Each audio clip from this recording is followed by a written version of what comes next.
نحمده ونصلي على رسوله الكريم اما بعد فاعوذ باللہ من الشیطان الرجیم بسم اللہ الرحمن الرحیم۔ اللہ رب العزت کے بابرکت نام سے ابتدا، جو اس کائنات ہست و بود کو تخلیق فرمانے والا ہے، اور بے حد درود و سلام آقا دو جہاں حضرت محمد مصطفیٰ صلی اللہ علیہ وآلہ وسلم کے لیے اور آپ کی آل کے لیے۔ قرآن پاک کا ترجمہ و تفسیر کے حوالے سے ہماری گفتگو کا سلسلہ جاری ہے۔ آج جس سورہ کا ہم نے انتخاب کیا ہے اس کا نام ہے سورۃ الاعلیٰ۔ یہ قرآن پاک کی ترتیب کے اعتبار سے سورہ نمبر 87 ہے اور نزول کے اعتبار سے سورہ نمبر 8 ہے۔ اس سورہ میں ایک رکوع ہے اور 19 آیتیں ہیں۔ مکہ المکرمہ میں یہ سورت نازل ہوئی اور اس کا نام جو اعلیٰ رکھا، اس سورہ کی پہلی آیت کریمہ سبح اسم ربک الاعلیٰ کی وجہ سے اس کا نام اعلیٰ رکھا گیا، اور اعلیٰ کہتے ہیں سب سے بلند کو۔ حضرت نعمان بیان فرماتے ہیں کہ آقا علیہ السلام کی ذات عید الفطر میں، عید الاضحیٰ میں اور جمعۃ المبارک کے دن سورۃ الاعلیٰ کی تلاوت فرمایا کرتے تھے۔ اور حضرت مولا کائنات علی المرتضیٰ آپ فرماتے ہیں کہ آقا علیہ السلام کو سورۃ الاعلیٰ بڑی پسند تھی، یعنی آقا علیہ السلام اس سورہ سے بڑی محبت فرمایا کرتے تھے، سورۃ الاعلیٰ۔ اس کے ترجمہ و تفسیر کی طرف آگے بڑھتے ہیں۔ اللہ رب العزت نے فرمایا سبح اسم ربک الاعلیٰ، سبح یسبح، سبح یہ امر کا صیغہ ہے، تسبیح کیجئے، پاکی بیان کیجئے اپنے رب کے نام کی جو سب سے بلند ہے، جو سب سے اعلیٰ ہے۔ دیکھیں اس کائنات کے اندر بڑی بڑی اشیاء ہیں۔ اللہ رب العزت کی جو ذات ہے وہ سب سے بلند ہے، سب سے اعلیٰ ہے، ذات کے اعتبار سے، صفات کے اعتبار سے، عظمت و شان کے اعتبار سے، افعال کے اعتبار سے اللہ رب العزت کی ذات سب سے اعلیٰ ہے، سب سے بلند وہ ذات ہے کہ جس نے اس کائنات کو تخلیق فرمایا۔ وہ اپنی پاکی خود بھی بیان کرتا ہے اور مخلوق خدا بھی اس کی پاکی بیان کرتی ہے، اور سب سے بڑھ کے آقا علیہ السلام تاجدار کائنات صلی اللہ علیہ وآلہ وسلم کی ذات نے اللہ کی پاکی بیان کی، اللہ کا ذکر کیا۔ اور ہم جب سجدہ کرتے ہیں، پڑھتے ہیں سبحان ربی الاعلیٰ،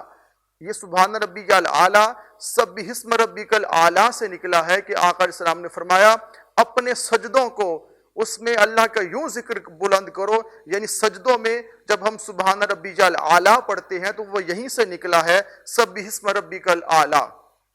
آگے اللہ رب العزت نے بیان فرمایا تاجدار کائنات صلی اللہ علیہ وسلم کے قلب انور پر جو قرآن پاک نازل فرمایا، الذی خلق فسوی، کہ یہ وہ اللہ ہے، یہ وہ رب ہے جس کی پاکی بیان کی جا رہی ہے کہ جس نے سب کو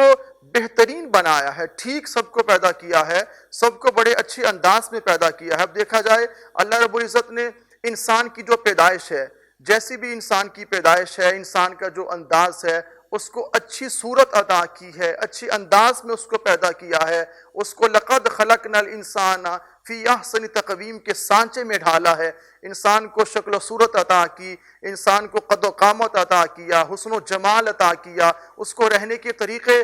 سکھائے، اس کو رہنے کے انداز بتائے جا رہے ہیں۔ اس لیے رب کائنات نے فرمایا والذی قدر فہدی، والذی قدر فہدی، یہاں پہ جو بیان کیا جا رہا ہے، اور جس نے رب کائنات کی ذات فرما رہی ہے، جس نے اندازہ اس انداز میں رکھا ہے، بہترین طریقے سے اور بڑی مینجمنٹ کے ساتھ انسان کو تخلیق فرمایا۔ دیکھیں جن و انس کی بات کریں، جمادات کی بات کریں، حیوانات کی بات کریں، جس بھی چیز کی بات کریں، اللہ رب العزت نے انسان کو اور حیوانات کو اس کے مطابق پیدا کیا جیسے وہ رہنا چاہتے ہیں، معین اندازے کے مطابق انہوں نے جینا کتنا ہے، انہوں نے رہنا کتنا ہے، انہوں نے زندگی کتنی گزارنی ہے۔ دیکھیے شیر کی اپنی ایک زندگی ہے، اور شیر کو دیکھا جائے وہ دھاڑتا ہے، چیتا ہے، وہ اس کی اپنی ایک دوڑ ہے، مچھلی ہے اس کا اپنا ایک انداز ہے، بکری کا اپنا ایک انداز ہے۔ یہ اللہ پاک نے یہ ترتیب اللہ پاک کی دیکھی ہے، اللہ پاک کا نظام دیکھیے۔ اب آپ کہیں گے کہ اللہ پاک نے بڑے ایسے لوگ ہیں جو ہمیں اندھے بھی دکھائی دیتے ہیں، وہ بہرے بھی ہوتے ہیں، مگر وہ ٹیڑھے میڑھے نہیں ہیں۔ اس کا مطلب یہ ہے کہ آنکھیں پیچھے لگی ہوں اور انسان کی ناک سر پہ لگی ہو، نہیں، اللہ نے ترتیب سے، چاہے انسان ہے چاہے کوئی بھی ہے، اس کو بہترین شکل اور بہترین ترتیب سے اللہ رب العزت نے انسان کو پیدا کیا ہے۔ ایک سوال یہاں پہ جب بہت زیادہ اس کی تفسیر کے باب میں جاتے ہیں تو کچھ لوگ پوچھتے ہیں کہ موذی جانور بھی اللہ نے پیدا کیے ہیں، وہ انسان کو نقصان پہنچاتے ہیں، سانپ ہے، بچھو ہے، اس طرح کے وہ بھیڑیا ہے، وہ انسان کو کھا جاتے ہیں، انسان کو نقصان پہنچاتے ہیں، تو وہ کیوں پیدا کیے گئے؟ وہ اس لیے پیدا کیے گئے کہ اللہ رب العزت نے انسان، اگر سب چیزیں انسان کے من پسند ہوں، انسان کے مطابق ہوں، تو انسان عبادت بھی چھوڑ دے، انسان اللہ کا ذکر بھی چھوڑ دے، اور اپنی کیئر کرنا بھی چھوڑ دے، اپنی احتیاط بھی چھوڑ دے۔ اللہ نے انسان کو جو عقل و دانش عطا فرمائی ہے، انسان کو شعور عطا فرمایا ہے کہ تم نے دنیا میں رہنا ہے، جینا ہے، تو یہ چیزیں تمہیں نقصان پہنچائیں گی، تم نے ان سے خود بچنا ہے، اپنی کیئر خود کرنی ہے۔ یہ دنیا کا نظام ہے، کیونکہ یہ دنیا ایسا جہان تو نہیں کہ جہاں انسان نے ہمیشہ کے لیے رہنا ہے، یہاں انسان نے ہمیشہ نہیں رہنا ہے، کہ مدت ہے جس کی جتنی زندگی ہے، جس نے رب کائنات نے جتنی زندگی انسان کو عطا کی ہے، اس نے اتنا جینا ہے۔ اس لیے انسان اپنی کیئر خود کرتا ہے، اپنا خیال خود رکھتا ہے، یہ ایک انداز ہے۔ اور آگے اللہ پاک نے فرمایا وَالَّذِي أَخْرَجَ الْمَرْعَى، کیا حسین آیات ہیں سورۃ الاعلیٰ کی، اور جس نے چارہ نکالا، اور اس کے بعد فرمایا پھر اسے خشک سیاہ کر دیا۔ اس سے مراد جو مفسرین لے رہے ہیں، یہ نباتات کی دنیا ہے، سرسبز و شاداب۔ جب چارہ اللہ رب العزت کی ذات بناتی ہے، زمین سے چارہ اگتا ہے، کتنی فصل سرسبز ہوتی ہے، شاداب ہوتی ہے، اور آنکھ کو وہ منظر بڑا بھلا لگتا ہے۔ آج کے دور میں جہاں سبزہ دکھائی دے تو ہمیں محسوس ہوتا ہے کہ آنکھیں روشن ہو چکی ہیں، انسان کو بڑا اچھا لگتا ہے، انسان وہاں بیٹھنا پسند کرتا ہے، مگر جب وہ چارہ کاٹ لیا جاتا ہے تو اس کے پیچھے کیا بچتا ہے؟ اس کے پیچھے پھر کانٹے بچتے ہیں، اس کے پیچھے عجیب قسم کے پر بچتے ہیں جو اچھے نہیں لگتے، جن کو خس و خاشاک کہتے ہیں، پھر ان کو آگ لگا دی جاتی ہے۔ اس کو تشبیہ دی جا رہی ہے کہ یہ دنیا کی زندگی ہے، انسان اپنے آپ کو بڑا اعلیٰ، بڑا برتر سمجھتا ہے، مگر جب وہ مر جاتا، وہی انسان جس کی اپنے زندگی کا ایک نظام ہے، اٹھنے کا، بیٹھنے کا، جاب کا، خرچ کرنے کا، رہنے کا، مگر وہی انسان جب مر جاتا ہے، جب وہ زندہ ہوتا ہے تو بڑا اچھا لگتا ہے، کسی کو پسند کرتا ہے، کوئی اس کو پسند کرتا ہے، کسی اس کی فیوریٹ ڈش ہوتی ہے، اس کے اپنا انداز ہے، مگر جب وہ مر جاتا ہے تو سب کہتے ہیں اس کو کب دفن کیا جائے گا۔ اس طرح جو شادابی ہے، جو سبزہ ہے، وہ اگا ہوتا ہے تو اچھا لگتا ہے، مگر جب اس کو کاٹ دیا جائے، اس کو دنیا کی زندگی سے تشبیہ دی جا رہی ہے۔ اے انسان، جب تک تم زندہ تھے تم بڑی قدر و قیمت والے تھے، جب تم مر گئے تو پھر تمہارا حال وہ ہوا جو اس چارے کا حال ہو چکا ہے۔ اور آگے اللہ رب العزت نے ارشاد فرمایا سَنُقْرِئُكَ فَلَا تَنْسَى، اے حبیب مکرم صلی اللہ علیہ وآلہ وسلم، ہم آپ کو ایسا پڑھائیں گے کہ آپ نہیں بھولیں گے۔ سَنُقْرِئُكَ فَلَا تَنْسَى، آقا جبریل امین آتے آقا علیہ السلام کو قرآن پاک جس انداز میں سکھایا جاتا، بتایا جاتا، پھر آقا جبریل امین کے جانے سے قبل آقا علیہ السلام دہرانا شروع کر دیتے، تو رب کائنات یہاں پر فرما رہے ہیں میرے حبیب عنقریب ہم آپ کو ایسا پڑھائیں گے، میرے حبیب ہم آپ کو ایسا علم عطا کرنے والے ہیں کہ آپ نہیں بھولیں گے۔ دنیا میں بڑے بڑے بھولنے والے موجود ہیں، اور بھولنا انہی کو زیبا دیتا ہے۔ آپ کی ذات ایسی ہے جن کو ہم نے عظمت و شان کی بلندی عطا فرمائی ہے، آپ نہیں بھولیں گے، کیونکہ ہم آپ کو ایسا پڑھائیں گے۔ تو اس آیت کریمہ کو سَنُقْرِئُكَ فَلَا تَنْسَى، یہ بات اس بات کی طرف اشارہ کر رہی ہے کہ جبریل امین اللہ کا پیغام لے کر تو حضور اکرم صلی اللہ علیہ وآلہ وسلم کے پاس آئے ہیں۔ جبریل آقا علیہ السلام کے استاد نہیں ہیں۔ دیکھیں، جب کوئی کسی کا پیغام لے کر آ کے سناتا ہے تو اس کا مطلب یہ نہیں ہوتا کہ جو پیغام لے کر آیا، وہ جس کو پیغام سنا رہا ہے وہ اس کا استاد ہے، ایسا بالکل نہیں ہوتا، وہ کسی کا پیغام پہنچا رہا ہے۔ تو اصل میں سکھانے والی ذات اللہ کی ذات ہے، اور اس پیغام کو لے کر آنے والے جبریل امین ہے۔ تو آقا علیہ السلام کا علم سب سے بڑھ کر جو علم ہے، وَعَلَّمَكَ مَا لَمْ تَكُنْ تَعْلَمْ، اے حبیب مکرم صلی اللہ علیہ وسلم، ہم نے آپ کو پوری دنیا کا، ظاہر و باطن کا، ما کان و ما یکون کا علم عطا فرمایا، تو ہم آپ کو یہ علم عطا فرمائیں گے کہ جس میں آپ بالکل نہیں بھولیں گے، الا ما شاء اللہ، مگر وہ جسے اللہ چاہے۔ اللہ کے چاہنے سے کیا کچھ نہیں ہوتا، اس کے چاہنے ہی سے تو سب کچھ ہوتا ہے۔ اس سے مراد یہ ہے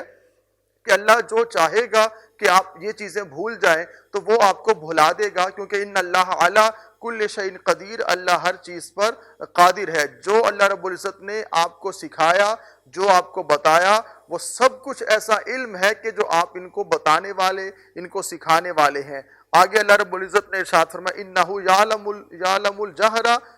وما یخفا، بے شک اللہ اس چیز کو جانتا ہے کہ جو چھپی ہوئی ہے اور جو چیز ظاہر ہے۔ جہر کہتے ہیں جو ظاہری ہوتی ہے، اور یخفا جو چھپی ہوئی، جیسے سری نماز ہے، جہری نماز ہے جس میں قرات کی جاتی ہے، جو انسان کے دل میں ہے، جو انسان کے دماغ میں ہے، جو انسان کے ظاہر میں ہے، اللہ رب العزت کی ذات وہ سب کچھ جانتی ہے۔ اب انسان یہ نہ سمجھے کہ بہت زیادہ چیزیں ایسی ہیں جو میرے پاس ہیں، جو مجھے ہی علم ہے۔ اللہ کو انسان کے ظاہر کا بھی علم ہے، اللہ کو انسان کے باطن کا بھی علم ہے۔ جو چیز اوروں سے چھپاتا ہے مگر وہ اللہ سے نہیں چھپا سکتا۔ اللہ رب العزت نے فرمایا وَنُيَسِّرُكَ لِلْيُسْرَىٰ، اور ہم آپ کے لیے آسانی کا سامان کر دیں گے، یعنی آپ کو جو شریعت ہم نے عطا کی ہے یہ سکھانے میں، یہ بتانے میں سب چیزیں آسان ہو جائیں گی۔ میرے حبیب آپ اپنے پہ دباؤ نہ لیجئے گا، آپ پریشان نہ ہو جائیں کہ کیا کچھ ہونے والا ہے، یہ سب کچھ ہم نے آپ کو سکھانا اور ہم نے آپ کو عطا فرمانا ہے، تو اس لیے یہ سب چیزیں آپ کے لیے آسان ہو جائیں گی۔ آپ اس حوالے سے آپ نے اپنے آپ کو دباؤ میں، پریشانی میں لے کر نہیں آنا، یہ چیزیں اللہ کی توفیق سے آپ تک پہنچیں گی۔ اس میں جو شرعی احکام ہیں، جو چیزیں ہیں، وہ سب آپ نے لوگوں کو بتانی ہیں اور ہم نے یہ سب چیزیں آپ کو سکھانی ہے۔ آگے اللہ رب العزت نے فرمایا فَذَكِّرْ إِن نَفَعَتِ الذِّكْرَىٰ، فرمایا کہ آپ نصیحت کیجئے، آپ نصیحت کریں، آپ لوگوں کو نصیحت کریں اور تم نصیحت فرماؤ اگر نصیحت کام دے۔ آپ کا کام ہے میرے حبیب نصیحت کرنا،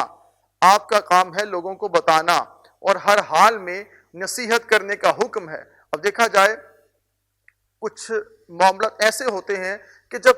کو وہ سارا علم بھی عطا فرما دیا، وہ سب چیزیں عطا فرما دی، تو ذہن میں یہ خیال ہو سکتا ہے اب تو میری اس بات کو سارے مان لیں گے، مگر اس کا ریزلٹ کچھ اور نکلتا ہے، نتیجہ کچھ اور سامنے آتا ہے، تو انسان تھوڑا پریشان بھی ہو جاتا ہے۔ مگر یہاں پر حجت تمام کی جا رہی ہے، اے حبیب مکرم صلی اللہ علیہ وآلہ وسلم، آپ کا کام ہے